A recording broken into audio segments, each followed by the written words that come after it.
Jai Baba. Sam, can you tilt your screen? You're too low. Can you tilt your screen, Sam?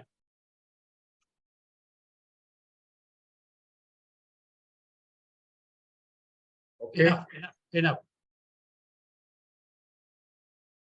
Yes, sir. 16. Jai Baba Ram. Jai Meher Baba, everybody. Jai Meher Baba, sir. Jai Meher Baba. Jimmy, how are you? Murali sir, do you know Thank you. Ram Nori? I didn't meet him personally, or I don't recall, but I'm sure the family from our end knows their last name. Okay. Because I've heard it many times, and I Okay, know. one more minute to go. Sure. I like your the wallpaper or whatever you call it. Right. Thank the you. Merazat gate, right? Right. This was a pastel that you know. Okay, time to start. Sorry. Yes. Jai Baba. Avatar Meher Baba Ki Jai. Janice, could you start the prayer, please? Avatar Meher Baba Ki Jai. Beloved God, help us all to love you more and more, and more and more, and still yet more, till we become worthy of union with you. And help us all to hold fast to Baba's arm till the very end. Avatar Meher Baba Ki Jai. Avatar Meher Baba Ki Jai. Avatar Meher Baba Ki Jai. Jai Baba, everybody. Welcome to the Bombay Center's Thursday program. Before we proceed, I'd like to invite our Lord and Master Meher Baba to come and join us for the entire duration of this program, and also to take over the entire proceedings as per his wish. Let everything happen, the speakers speaking, etc., let everything happen as per his wish. Today we have with us Mr. Murali Kalavapudi. He is from Washington, D.C. His wife, Manjusha, they both are Baba lovers, and they are both very high-ranking officers in the federal government in the United States.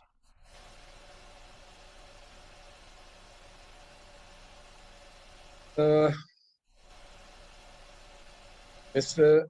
Murali has a lot of things to tell, so I will not take much time, and I would like him to take over and go ahead with the proceedings of this meeting. Murali Saab, all yours, sir. Thank you.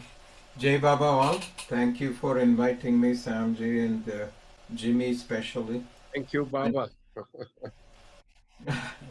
Thank Baba. Jai Baba. Yes. So let me start with saying, I think I should start by this part of the segment or this talk would be mostly my coming to Baba and coming into Manjusha's family, because that is the bigger connect and the bigger impact in me coming closer to Baba. That's the impactful story. So I'm going to share my screen. I know it's kind of more like a talking presentation, and it's something that many would like to follow through in a professional world. In fact, Manjusha told me, just be casual, do what you can, not get into too much of the presentation part. Anyway, here we are. So hope you can see my screen. I'll go through a few slides here for my talk. Can you see this, Janice, Jimmy, and Samji? Yes, we can. Okay. It's just that if you can speak up a bit louder. because we're Okay. all deaf around here. Okay. Murali, can you Yes. make it the full screen? Can you see it at the right bottom? Is it volume? Yeah. Yes. Click that. No. What you were right on the right. Extra volume. The left. No. The volume on the The cursor Okay, you this is fine, sir. okay, Okay. good. Go ahead, So let Murli, sir. okay. So I'm just doing this in presentation mode. So basically, the start to this is one of the first quotes I saw of Baba, and this is just this is not with just the quote, but if you recall a picture of Baba uh, with this quote on it, which is very very common in many places, that's what I saw first. So let me start with where I saw that. So the year was very early. I mean, it's not even 76, 79. It's somewhere probably around 67, 68. I was in school, and one of my grandfathers, who lived, a maternal grandfather, of course, and grandmother, they lived with us when he retired and came back from their service in the railways. And his friend, one PC Nandi, who was a Baba lover. I put him there only because I don't know the rest of the story, but he came to see my grandfather. Both were retired, so in Vishakhapatnam. And then he brings a bunch of books, gives it to my grandfather.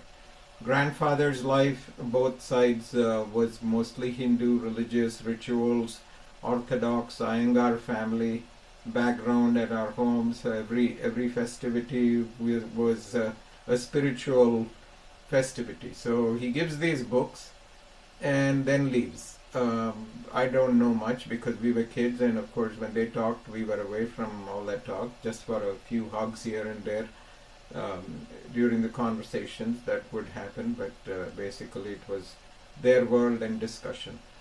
So one fine morning, my brother and I, older brother and I, we were young and we were exploratory in the house. And on one fine morning, we go to grandfather's room, and then we see one of these little booklets.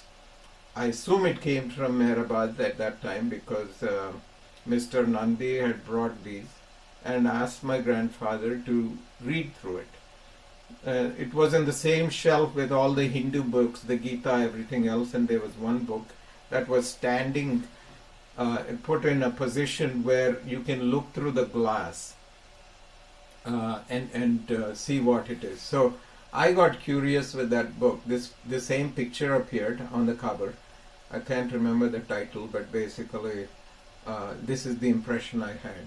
And most times we would raid his.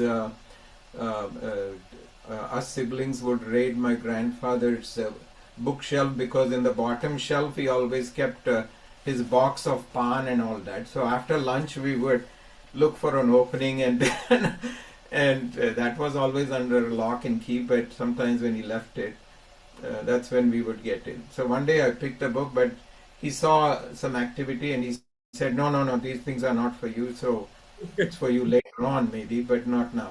And then he took it and locked it back up.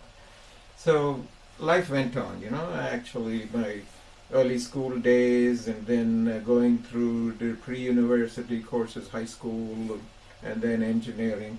So it kept going on. So the next thing is post-engineering, which is 1977-78.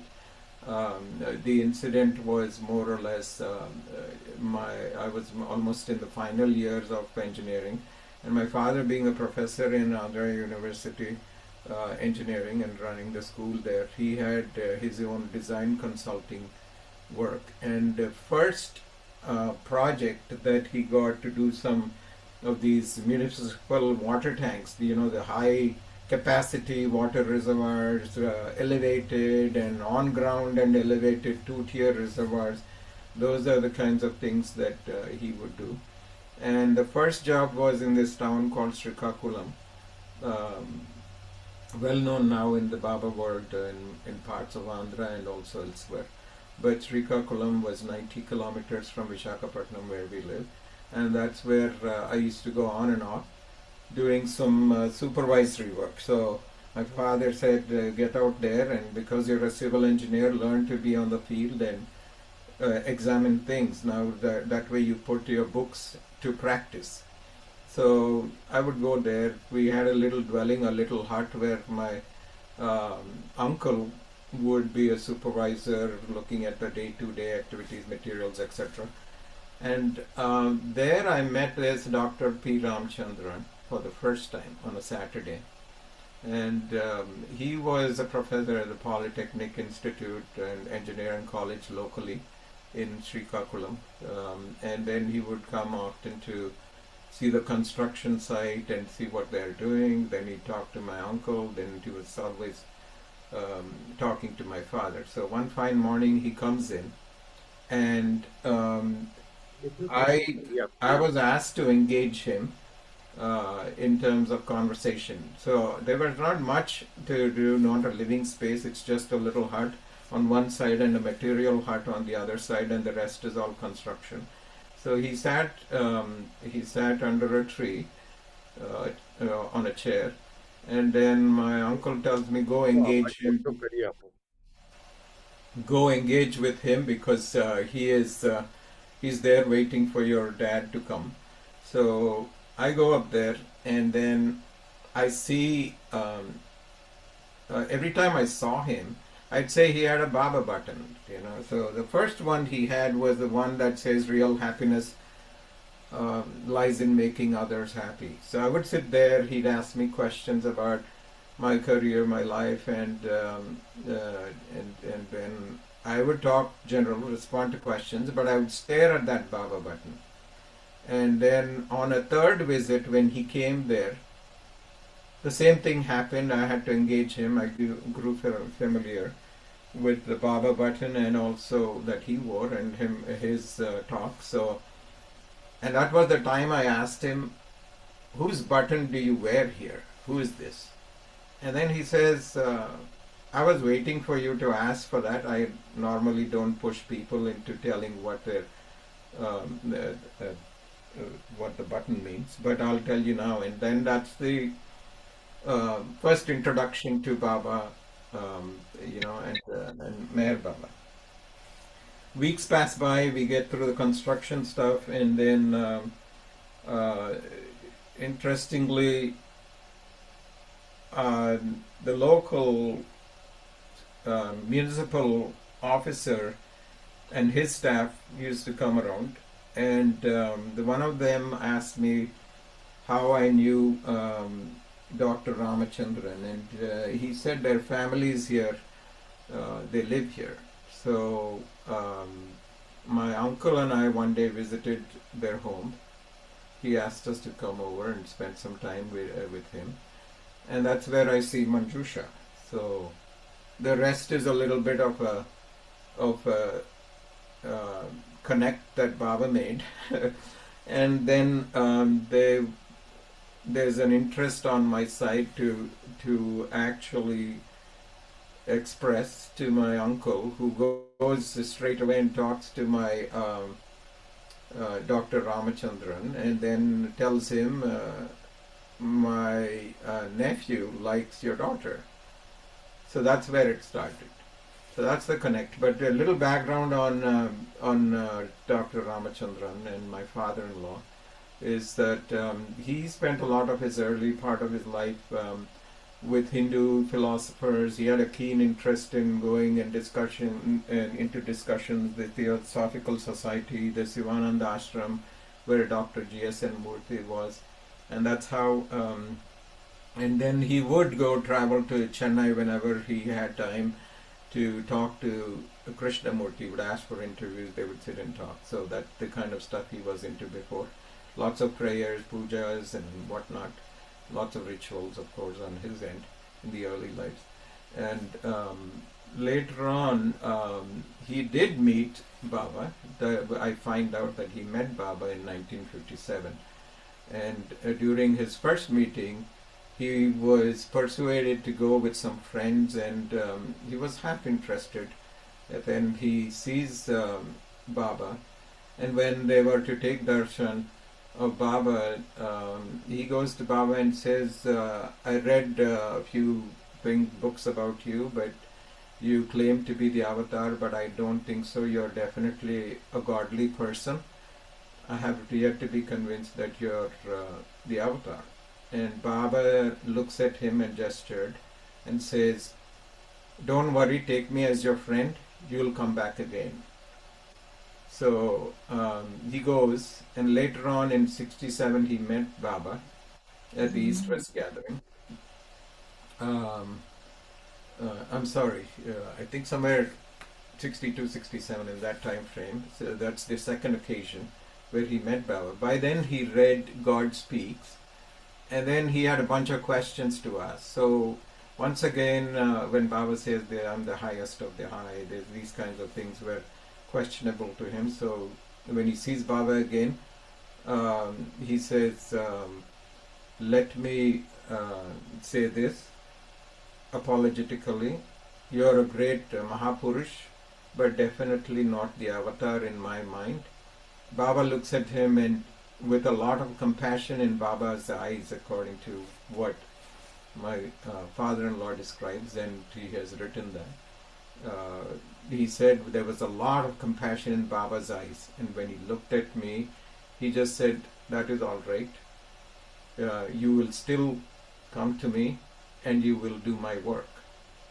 So he says, okay, fine. And then the years pass by, and little occasions here and there, kind of motivating him or directing him after Baba dropped his body. Through some ways, he is drawn to Baba. One big impactful thing was in 1969 when Baba dropped his body.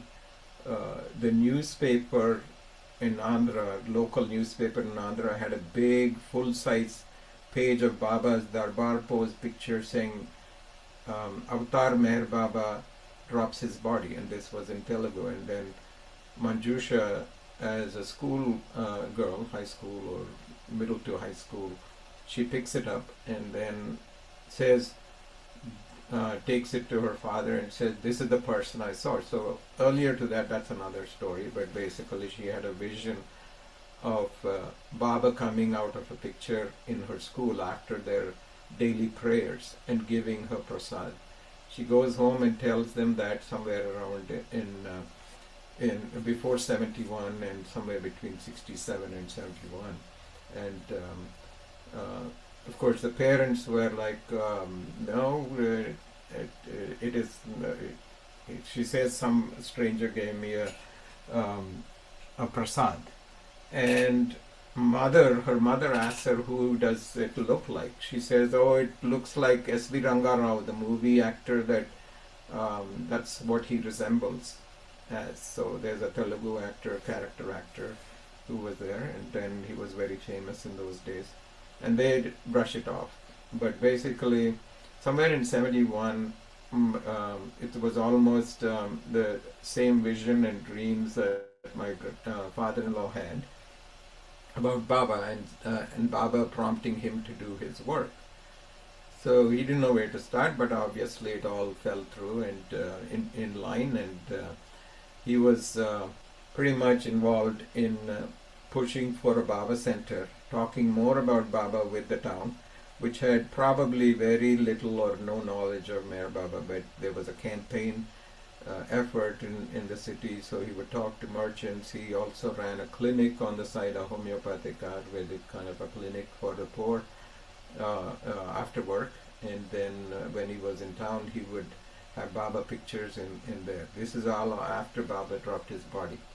He was a frequent visitor to the Amar Siddhi programs and would take people, many of the Baba lovers that come there now, or the earlier versions. And he was well networked with many people in Andhra, and knew quite a few Baba lovers. So that's the early part. Now, only after meeting him and the wedding and the proposal, our engagement back in 1978 June was mostly a Baba fusion Hindu engagement.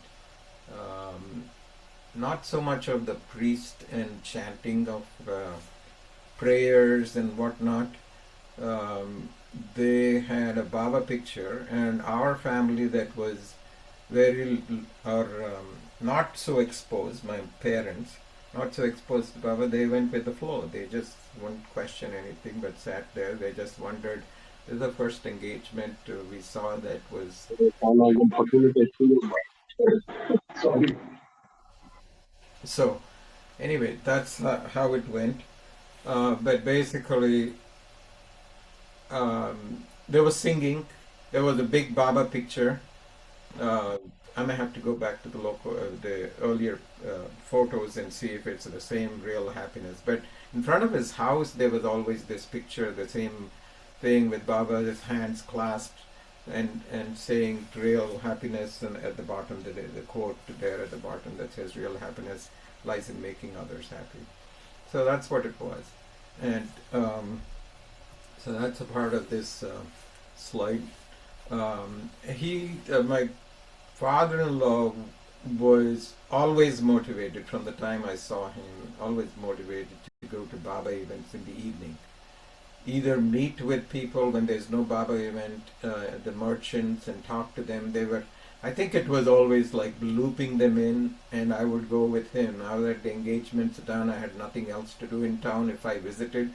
So I would ride on the back of his motorcycle and we go places and he would talk. So here I am standing, not too exposed, not getting involved, but being just a player in that. And days passed by, but for the wedding, really, it was again another Baba kind of wedding. The morning part was rituals, but there was a Baba picture there. The evening was a reception with more or less some music and concert and classical Carnatic concert for the reception that happened. And after the wedding was over, it was in February '79, and after the wedding was over, the first thing my father-in-law says is, now I have to ask my son-in-law to come to a Baba event. So you and your uncle are to come over and be present at the local Baba Center. 5:30 in the morning, we'll have Baba prayers, and it's Baba's birthday on the 25th. So that was the first event I went to of Meher Baba. Locally. Now, interestingly, my uncle could see my mixed feelings in the face, and one day he called me aside and he says, see, now that you're married, you're not going to resist what your father-in-law asks you. Yes, we all come from a pious Hindu, spiritual, religious, Iyengar kind of a background, but look at Meher Baba. When you see him, and if your father-in-law tells you to just say Jai Baba, or put your hands together in prayer, think of Narayana, Vishnu, and say your prayers. And that's how it was, more or less. It was just that, for mechanically doing things.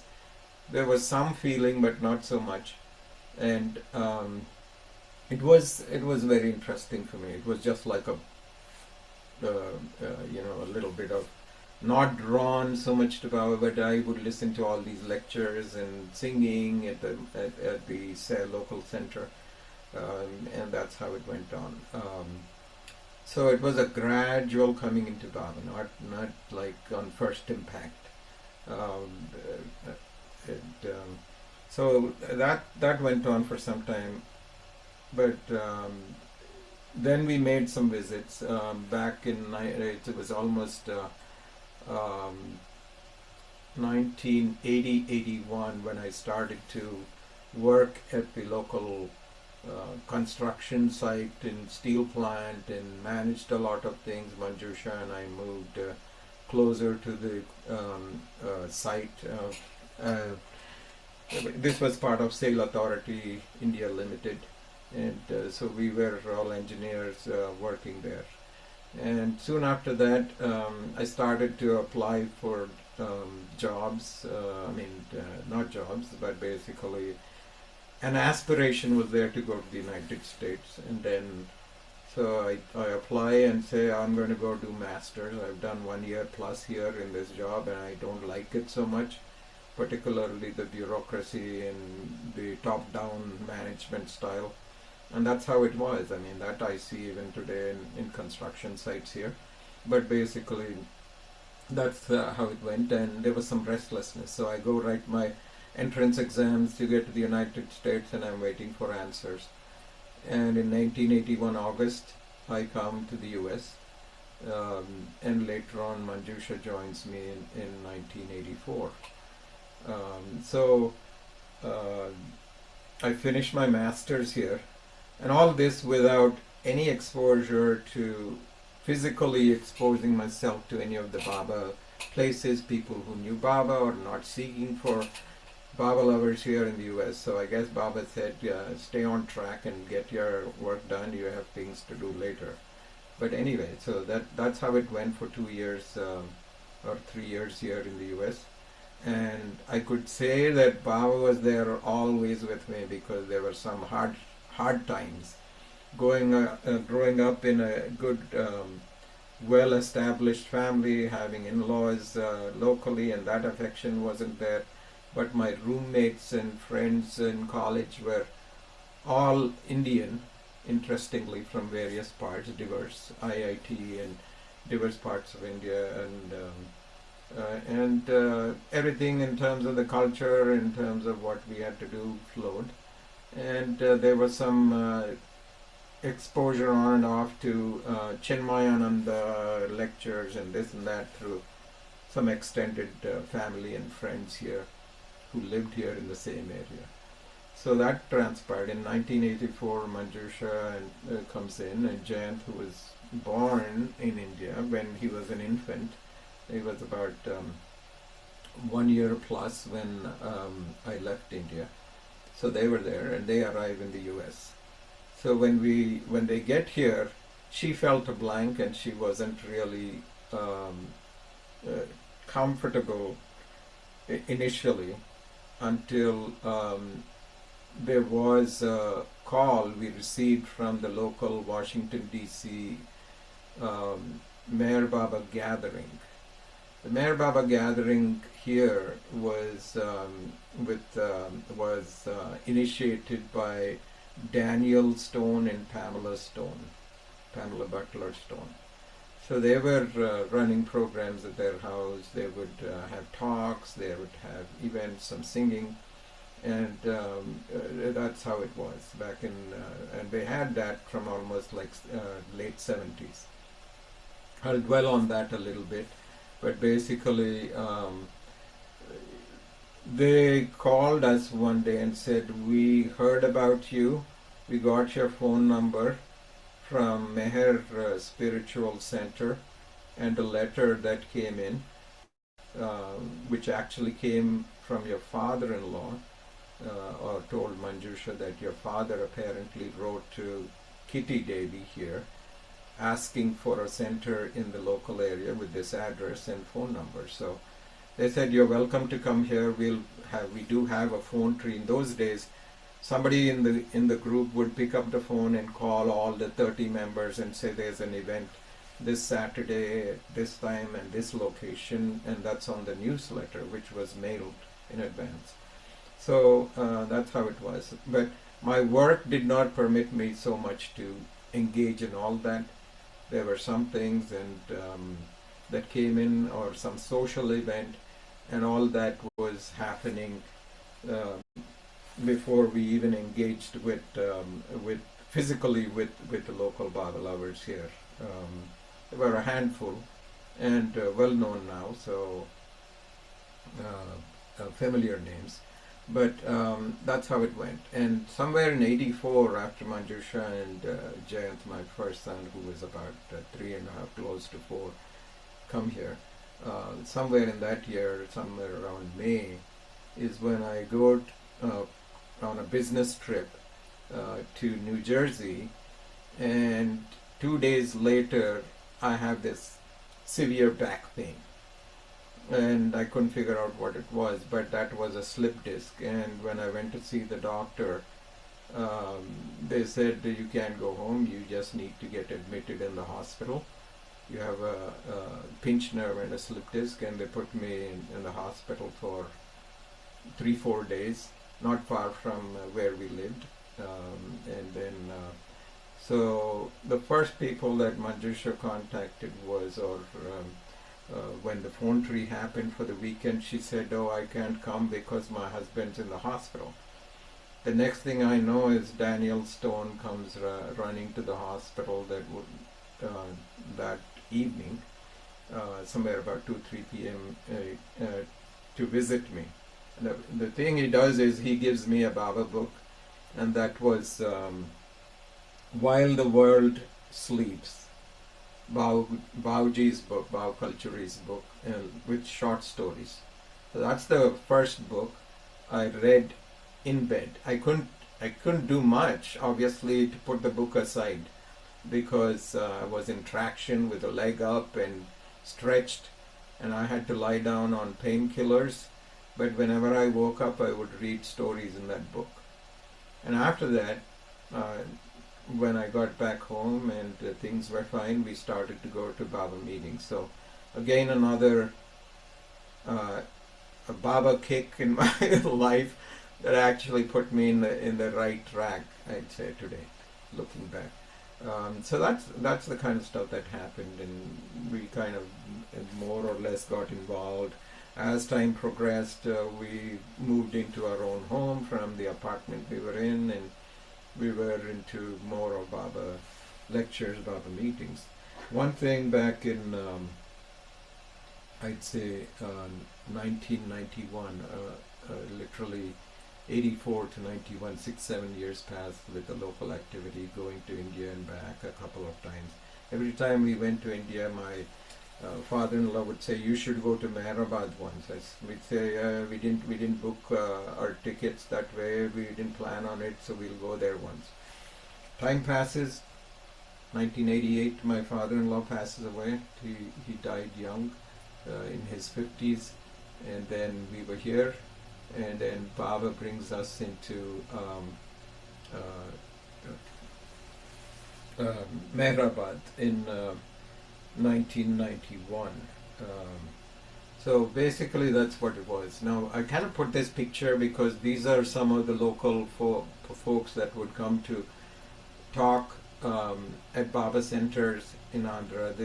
The third picture from the left is actually the Vice Chancellor of Andhra University when I was going to school, and my father-in-law knew him because he was a Baba lover, and Mr. M.R. Apparao, and he's from this region not far from Chennai in Andhra called Nujavid. But basically he was a sort of a quasi-political administrator in charge of the university, and then he moved on to become the governor of somewhere like Jharkhand or one of those places.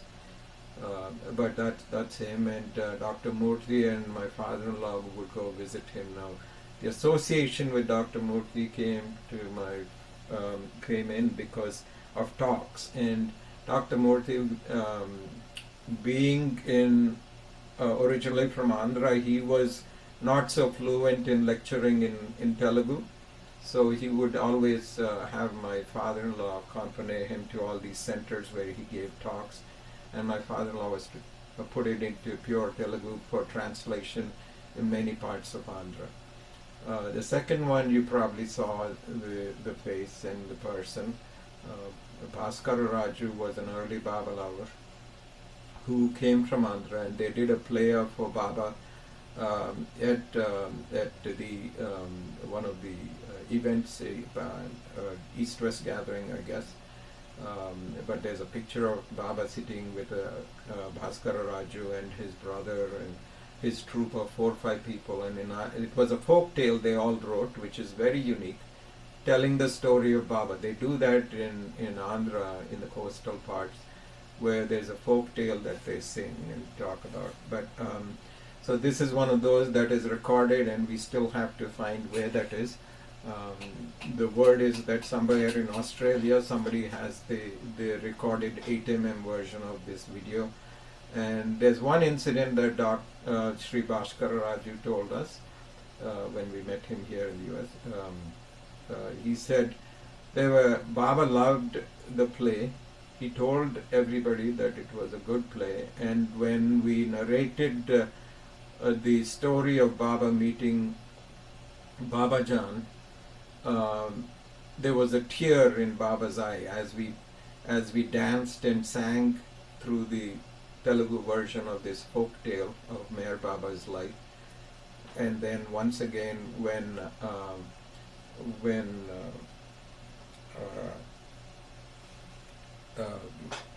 one of the Sadhguru's events happened, Baba shed a tear. And after that he said it's a beautiful play. So that's the story sticks pretty well with me. Upasni Maharaj hits him with a stone, I think that's where it was.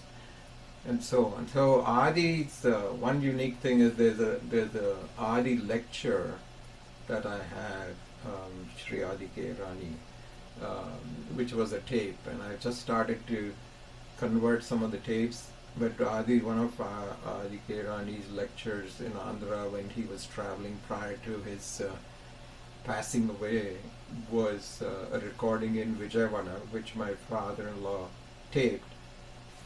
And Adi talks in English and there's a translation. Now that tells you exactly the back and forth when somebody else translates it, and then Adi talks about Baba and how to look at Baba or how you should love Baba type talks. So that's that. That's pretty much it. So here's a little bit of a time cycle of who and when we went, and then where we went, as I discussed. The most important thing is the first trip we made to a Baba place outside the DC area here was Myrtle Beach. And there was a little nudge from the local center saying Kitty is up there, she is not doing well, she's almost 99 now, so go see her. So that was the first trip, and my experience on seeing Kitty, Manjusha was quite involved because she heard these names and she's grown up with Baba more or less from an earlier childhood than where I was. So the first thing is when I took both my sons and with Manjusha at Dilruba, which is the house where an office where Kitty and Jane Haynes worked in. We saw Kitty one morning, and I couldn't believe that I would shed tears there. I still remember that moment when she says Jai Baba, and there's so much love in what she expressed that I had tears.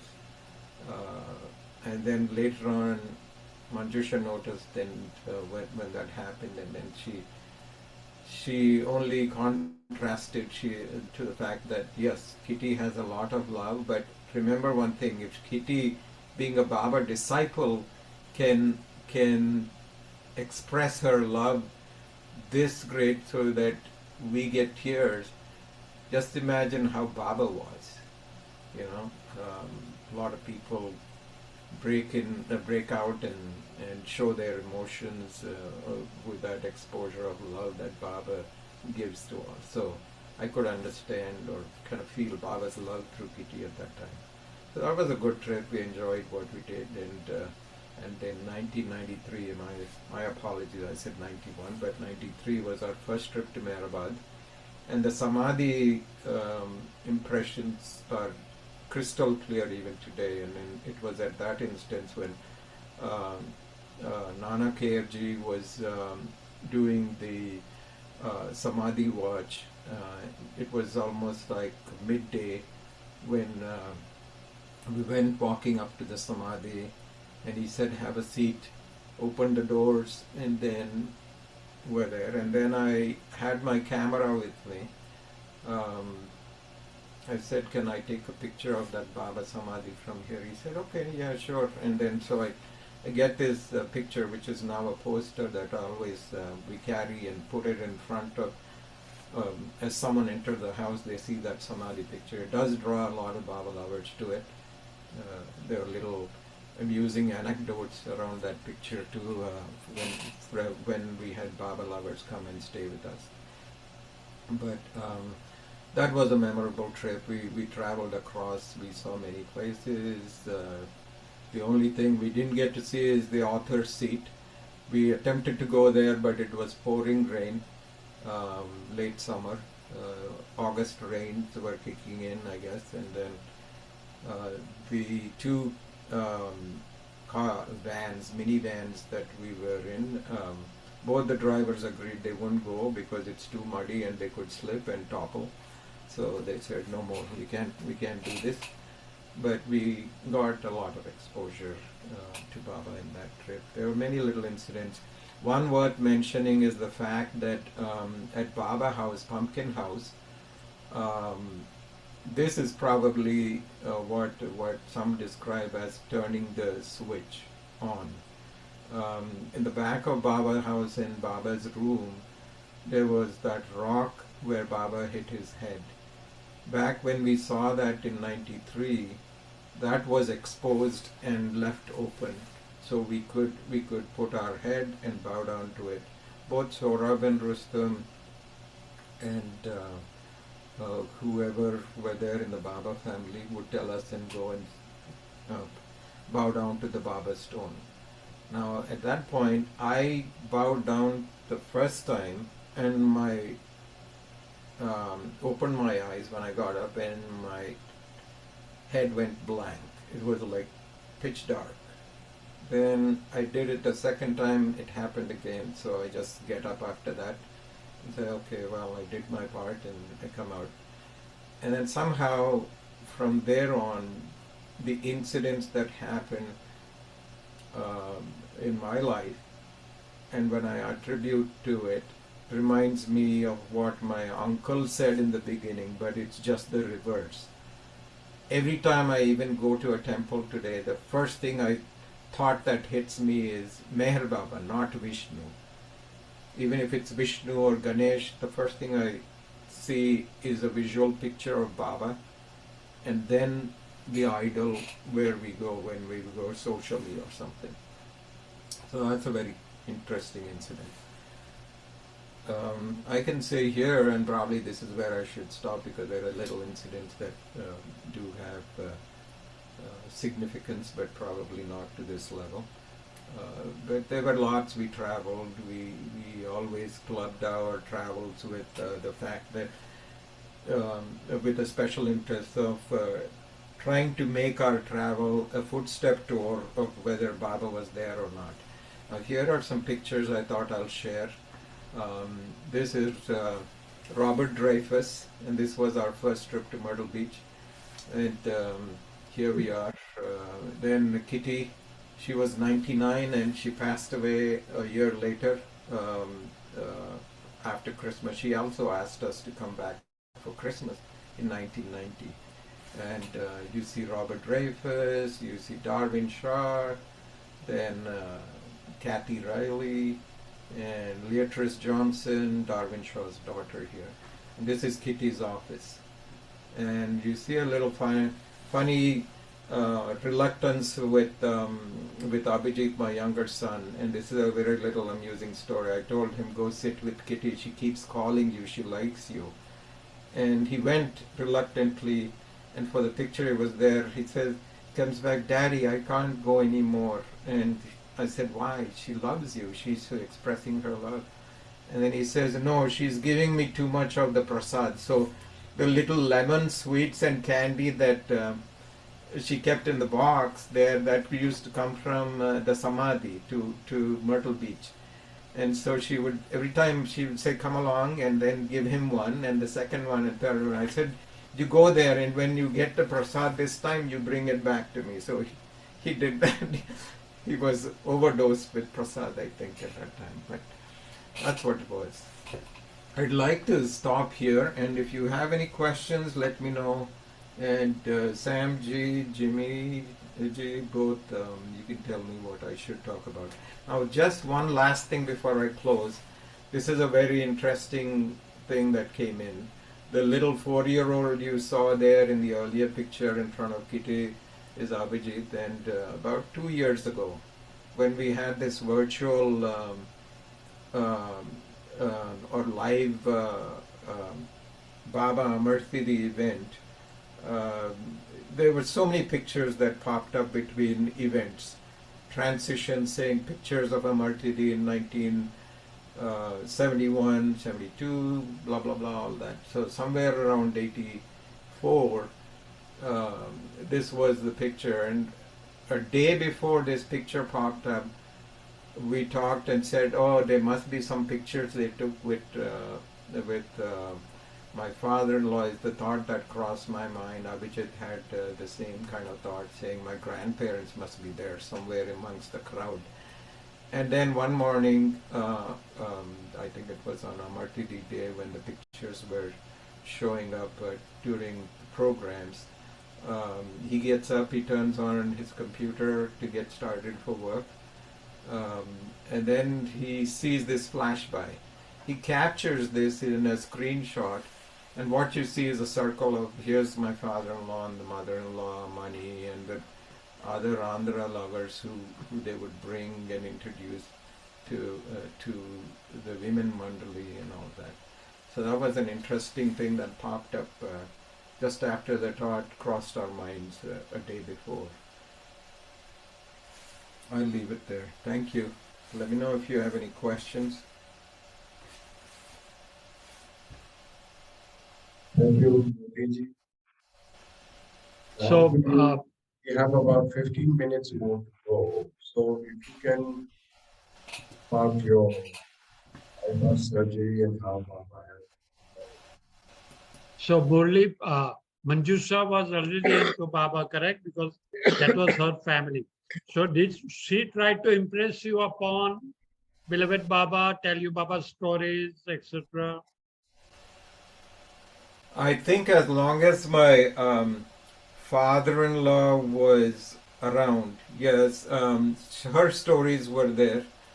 But I think it was mostly Baba discussions with him. Like many of the Baba lover newcomers, and I'd call myself a newcomer at that time to Baba, but basically that's where he would talk more about it. Now, when he went to work and I was at his house, I would sit in his little office or part of that living room with a big bookcase.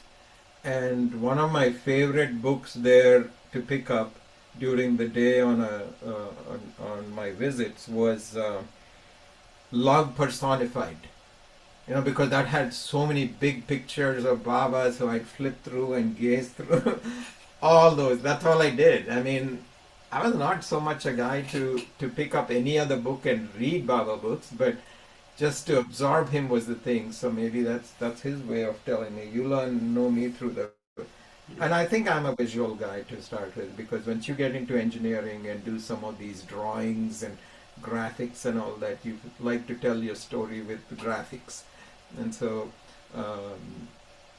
what's his name? Hermit or Herman? Herman had those copyrighted, right, for a while, but then he got them to be released. That book is no longer in print right now. I think they did a second version of it, but Love Personified is a copy that I would look into. And of course, right now I get a lot of exposure on a humorous way. Manjusha is the constant, like in the Pinocchio story, she's Jiminy Cricket on the side, giving me Baba consciousness all the time. Anything else you'd like to hear?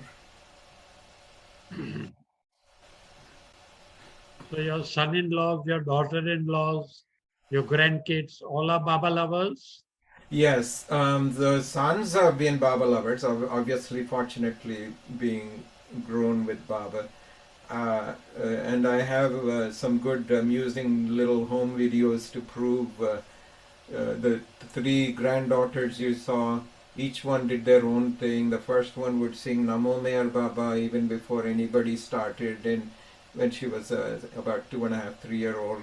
And the second one loved, or they all do. They're all absorbed. I mean, it's their way of life right now. The two daughters-in-law have experiences, and they are absorbed into Baba, and they do Baba activities here and there. Now, each one, in some fashion or the other, one of their first words uttered are Baba.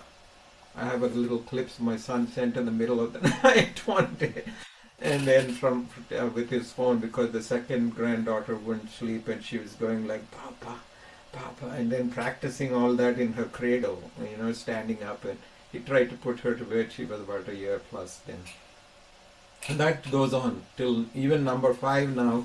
She sees Baba pictures, and she's just smiling so much.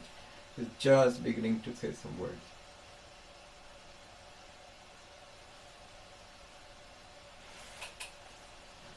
Should I just play that video if that's okay? And Samji? What video, sir? The video, yes. What video, sir? That is the one on Baba's Assisi cave that I put together. Oh, we've got exactly 10 minutes to go. So it's up to you. You decide. Yeah.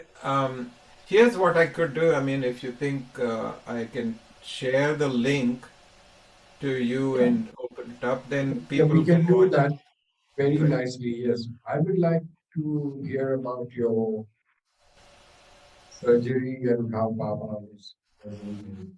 Yeah, that was that's probably I'd call the first kick was really the back pain in 1984 when I was much younger. But the latest kick was getting too absorbed into work and the federal contracts and guidance and consulting that I do in the federal government here and there.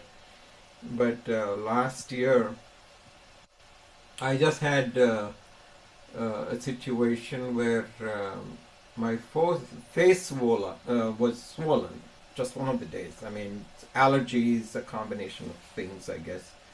But either way, then I was doing these walks, teleworking, working from homes. Remote jobs was an interesting thing. So I was walking regularly around the neighborhoods, about 2-3 miles, and then I had these little chest pains. So somewhere around March 8th, 10th last year, I we went on a Saturday to a family member's house. He's a physician. Told him that, and he said, "Oh, your face is swollen. Do you want to get some allergy tests?" I did the allergy test. He also asked me if after the allergy test you go see a cardiologist and get it stress test done.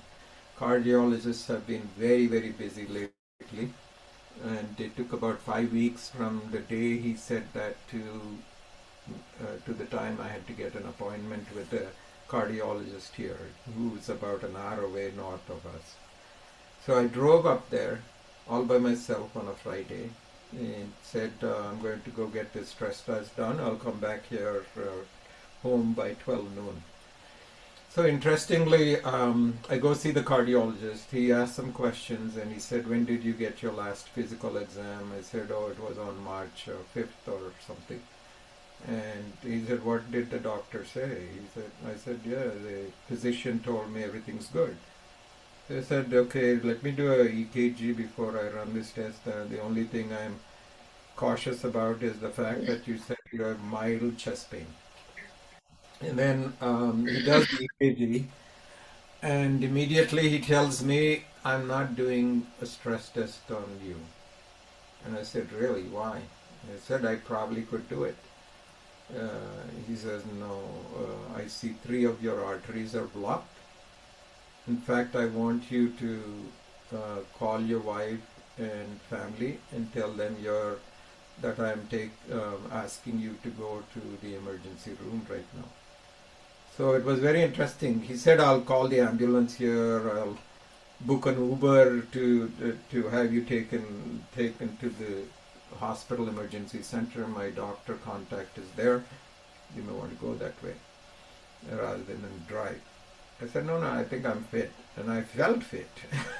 So he said, I don't want you to go home, but if you can just check and get these tests done, then we'll determine what it is. So I go in and they do the tests, they do the sonogram, and I was lying down, fully conscious, and they put that sensor on the chest and on the outside and look for any clots or clogs. And you know that black and white screen with all the things floating around, and suddenly I see a young Baba image, like the one with hair of like his black and white picture and his mustache looking in that way. And I said, well, I didn't say much. I sat there. I saw that as a little flash and then disappeared. Then the person who did the sonogram came back, and the cardiologist in the emergency room said, 3 of your arteries are clogged. We may have to do a catheter test, but we want to call your family first and tell them that we're doing this test because you will be on an anesthesia and you have to be in the hospital for a day. That's the rule in the state. So they did that. Then they put the catheter in and they did their part in about 15 minutes. And they said 3 of your arteries are clogged, and the best thing we say is that you have to get a bypass. No stents, nothing. The effective one is bypass. And they gave me the reasons for it, the age, and you're in much better shape now to get it done. And let us know, because we fixed a slot with the DC hospital, which is right by Capitol Hill, where all these big wigs are. That's a huge hospital. It's almost like a super mall for everything, for all politicians, leaders, everybody. A few of the Baba lovers I know in the past have also walked through those halls, and probably I was number 3 there from the Baba community that I know of. But basically I ended up there on a Sunday, early hours, from the local hospital nearby. Here they took me in an ambulance, and 2 days later there was this bypass. Interestingly, everybody is busy, and they said, we have assigned one person for you to talk to, and he'll be doing your operation, and he's the director of the cardiovascular division. You're in good hands. And somehow, before the operation I was thinking, oh great, I'm fine, I think I'll come back, it'll be a little blip here, like taking a vaccine or some shot. But my neighbor there was telling me, you look pretty active and all that, but let me tell you, if they called in for that, I went through it, and I'm in recovery here for 4 or 5 days. You'll feel pretty incapacitated. Now that's a kind of interesting mask on me. I was thinking Baba, I was looking at things, I was watching 1 or 2 videos on YouTube in the evenings, but basically it didn't dawn on me, and I think it's just Baba working through, saying you'll be fine, just go through it. And nothing crossed my mind. So I get the operation done. But before, once they put me on the operating table and the anesthesia was given, I see a picture, an older version of Baba, as my eyes were closing in. Then I see a picture saying, I'm with you, like with a hand like this. And that's it. And then 19 hours later, I wake up in a standing posture, stretched, and they gave me all these instructions of hug the pillow for 4 or 5 weeks. you should carry it with you wherever you go. So that was my little heart pillow they gave, and there were so many ups and downs during that period, but it was interesting. I'm so glad I'm back up. Thanks to Meher Baba. Jai Baba.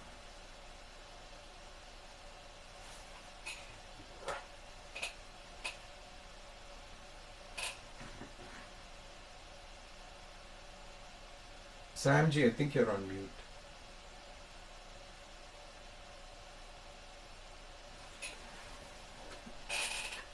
Oh, sorry.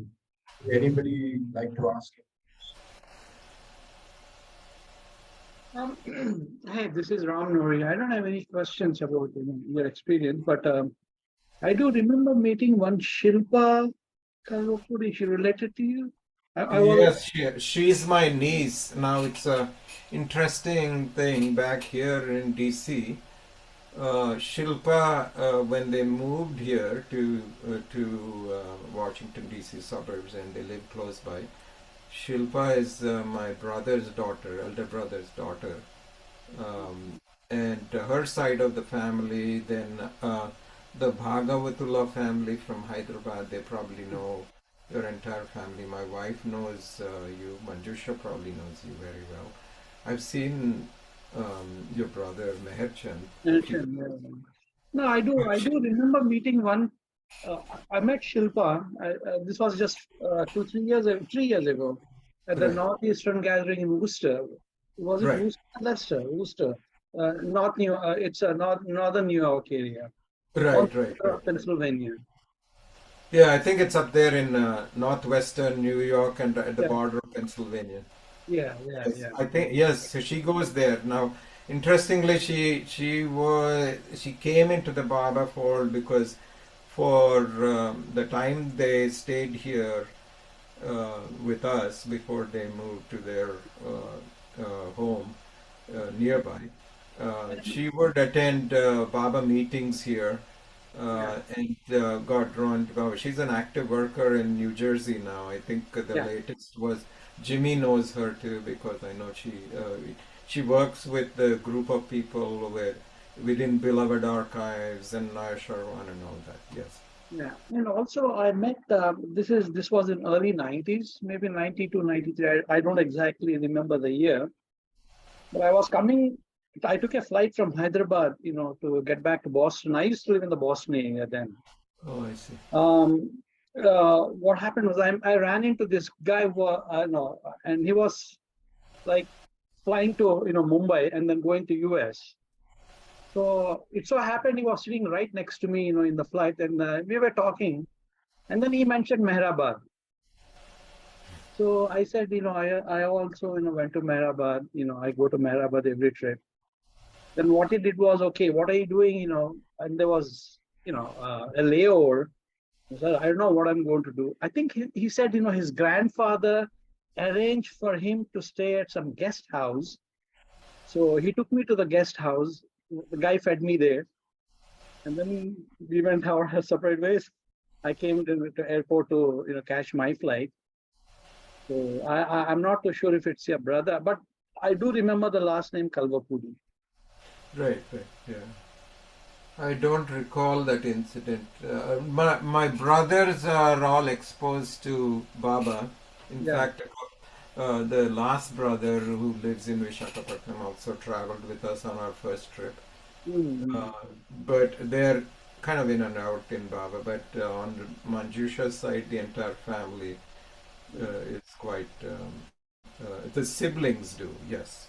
So basically, her side of the family, her brothers do go to Mehrabad and participate in activities in Andhra. Thanks for sharing your stories with us. Thank you very much. Jai You're Baba. welcome. Just one little anecdote. It's kind of important, I felt, because during our wedding, most of my friends who came in saw Baba's picture, and they found it the whole activity a little more like a fusion wedding between a Hindu ritual wedding and some of the singing and prayers and all that. And years later, one of our friends, family friends, comes to US, and they have a lot of properties, nursery kind of thing, and along the coastline in Andhra. He came to me and he said, I've never confessed, but my brother-in-law, the first sister's husband, he's a Baba lover from uh, Vijayawada and Tadepalligudam. And then he says, strangely, we saw Baba picture there in your wedding, and after that I haven't seen any, but now I take care of all those lands that we have there. Sometimes I drive that way. And back then it wasn't like that, but now every time I drive into those coastal areas around Srikakulam and between Vishakhapatnam to examine our lands and all that, I see almost every palm tree, toddy trees. The trunks have a carving saying Avatar Mer Baba Ki Jai. He says, Wow. I've seen hundreds of these kinds of trees, either with a Baba poster on it or Avatar Mer Baba Ki Jai. Right, yeah. Manifestation. How that happened? Any idea how that happened? People carved into it, into the trees, so.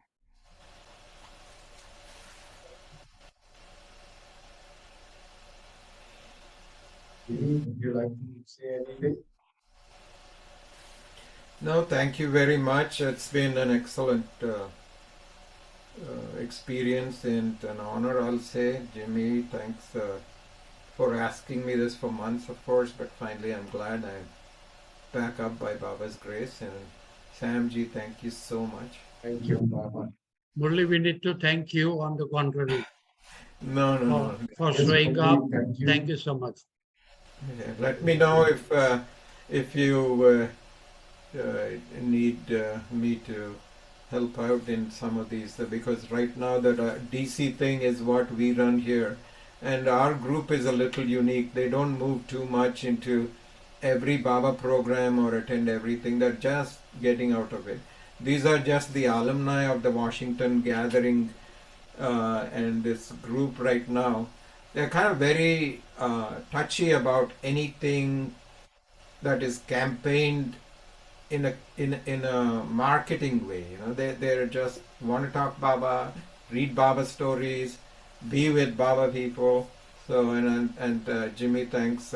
You talked on for the group a couple of times in the last 2 years, and I think Sam J, I'll probably reach out and see if anybody would be interested in doing this on a Saturday or something, time permitting. And Jimmy, one last thing. Sorry, I couldn't bring the musician, only because Gabriel Atal is what I had in mind, and I sent her a message.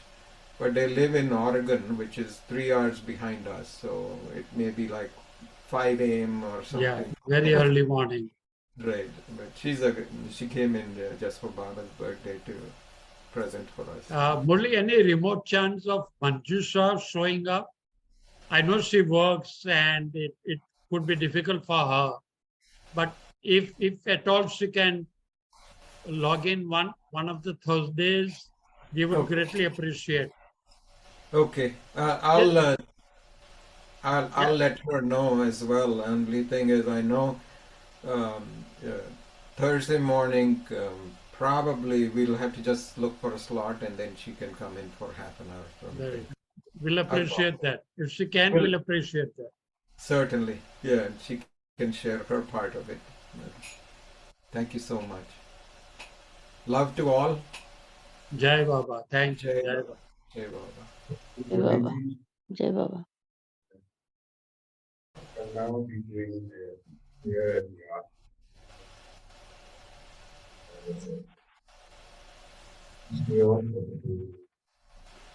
Samantha, the voice is not that clear.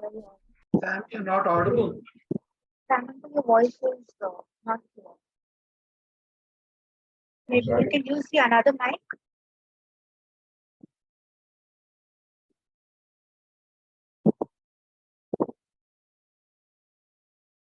Still pain.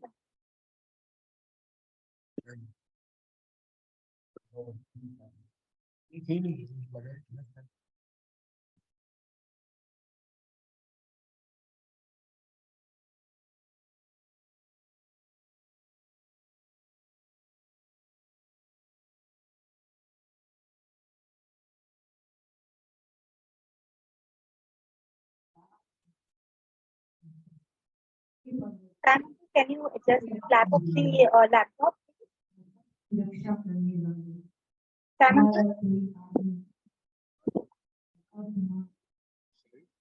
can you adjust the flap? Baba's face is not visible clearly, and we're not able to hear the prayers.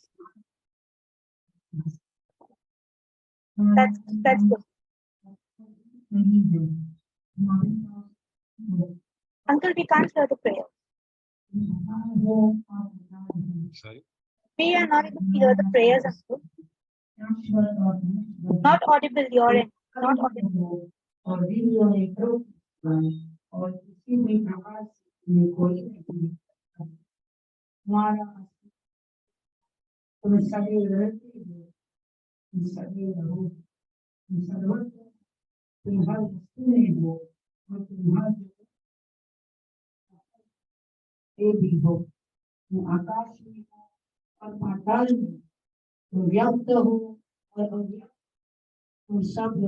हो और समस्त लोगों से परे भी हो।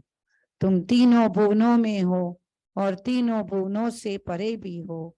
तुम अगोचर हो और स्वतंत्र हो।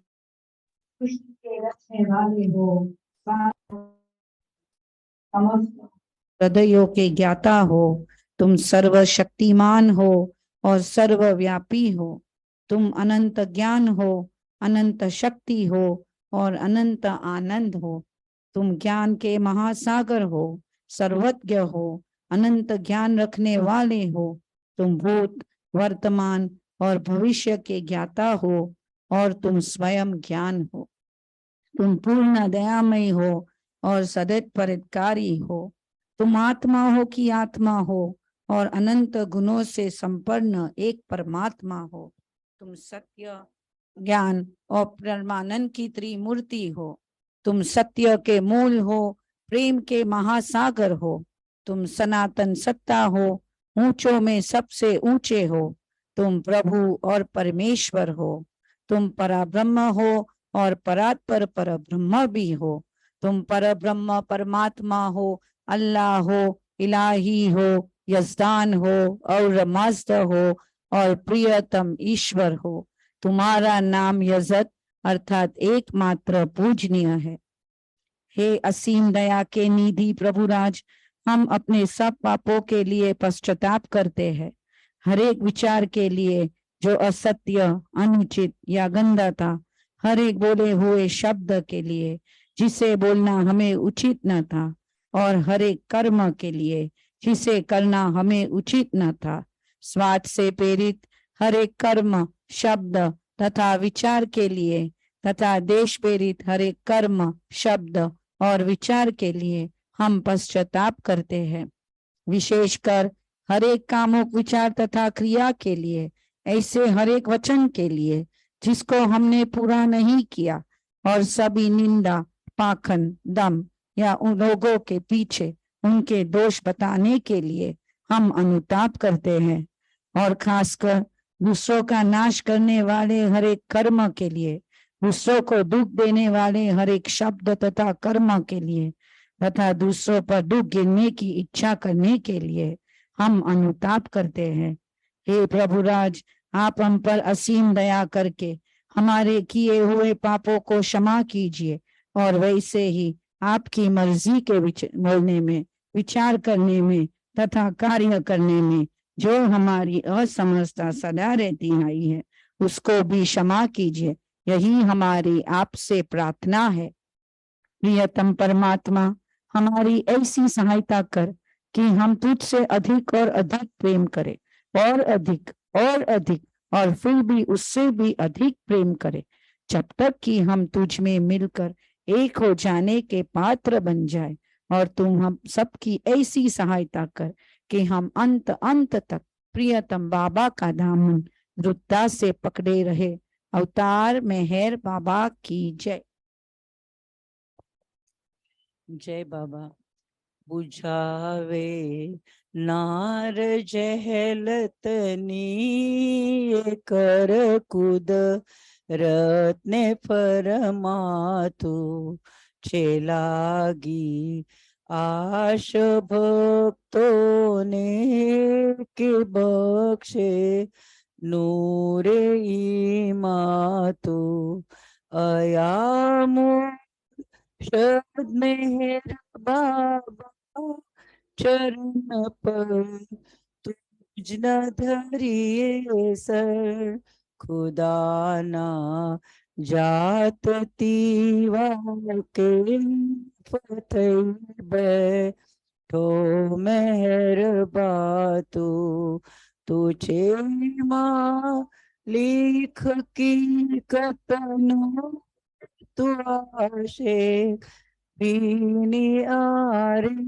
भी तुझे दरी याए वहदत मार फतनो तू फातू हमारे रब सारे कबजे ज्ञान इज्जत नो के तू पर महात्मा ज्ञानी छने मो तारे इरफातु खुदा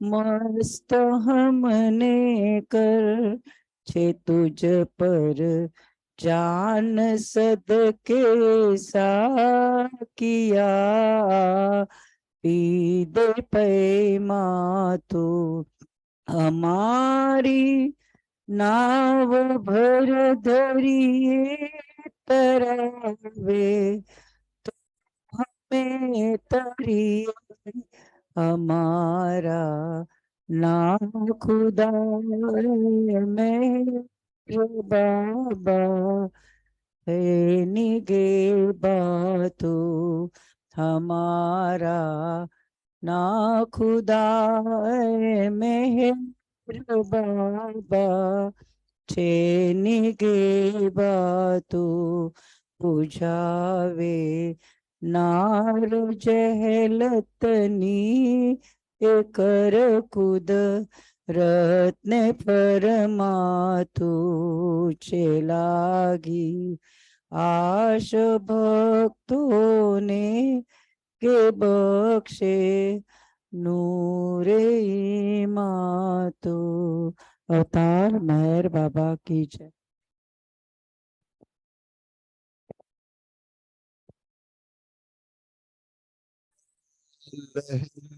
से ही है जिसकी सृष्टि का निर्माण उसकी दैवी अनंतता का कैसे हो अनुमान आदि सचेतन शांति निकेतन आदि सचेतन शांति निकेतन नमो ब्रह्मा मेहर प्रभु आकृति अपना मेहर आकृति अपनाओ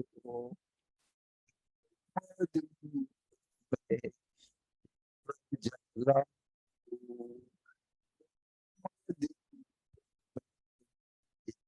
जला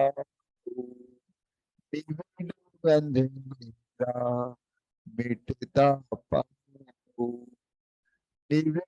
अंधेरा मिटता पाओ अपना सब कुछ तुम्हें चढ़ाओ अपना सब कुछ चलाओ, मुझको सरसा है प्रभु, आरती अपनाओ, मैं प्रभु आरती अपनाओ, जीवन की हर सांस हमारी, जीवन की हर सांस हमारी, बन जाए प्रभु गति तुम्हारी, बन जाए प्रभु गति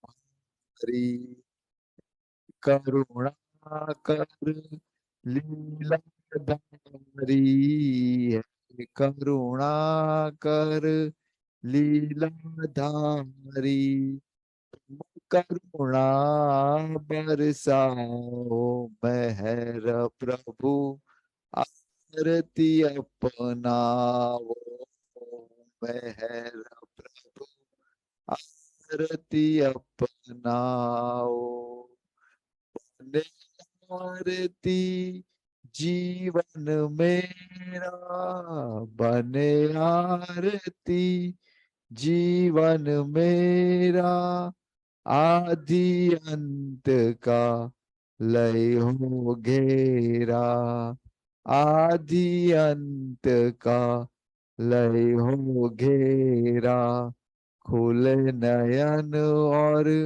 दिखे सवेरा, खुले नयन और दिखे सवेरा, तुम मुझ में छा जाओ मेहर प्रभु, आरती अपनाओ मेहर प्रभु, आरती अपनाओ, आदि सचेतन शांति निकेतन, आदि सचेतन शांति निकेतन, नमो ब्रह्मा मेहर प्रभु, आरती अपनाओ मेहर प्रभु, आरती अपनाओ,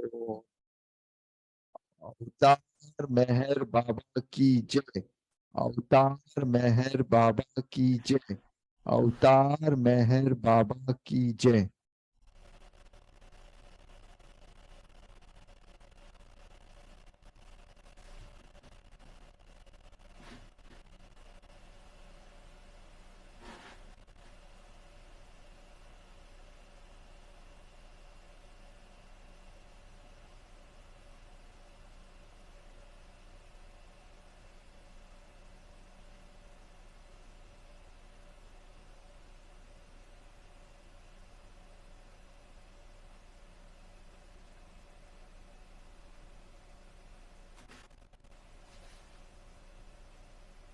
Beloved अवतार मेहर बाबा की जय।